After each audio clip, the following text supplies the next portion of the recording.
ভালো থাকার চাবিকাঠি আপনারই হাতে। রইল সহজ কিছু টিপস। ওর ওটা আছে, আমার নেই কেন, এ ধরনের চিন্তা অহেতুক উদ্বেগ বাড়ায়।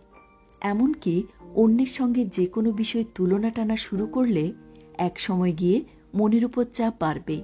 সকলের প্রতিভা একরকম নয়।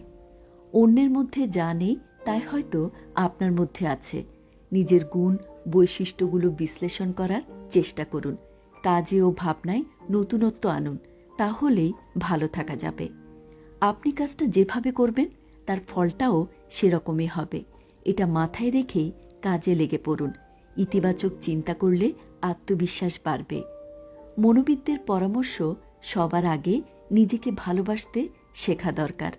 সংসার পেশা সামলেও নিজের জন্য সময় রাখুন। এই সময়টা শুধু আপনার জন্যই বরাদ্দ থাক।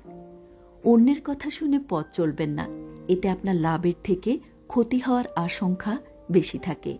আপনি কখনোই অন্যের সব চাহিদা পূরণ করতে পারবেন না, তাই নেতিবাচক কথায় কান না দেওয়াই ভালো।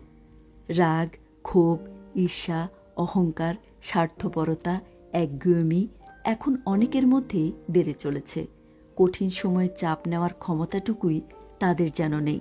ফলে হাসি খুশি থাকা তো দূর, মনের চাপ ও অবসাদ দিন দিন বাড়ছে অনেকের মধ্যে। এসবের থেকে বেরিয়ে আসতে হবে। নিজের উপর আস্থা ও ভরসা রাখলে যে কোনো কঠিন সমস্যারই সমাধান করা সম্ভব।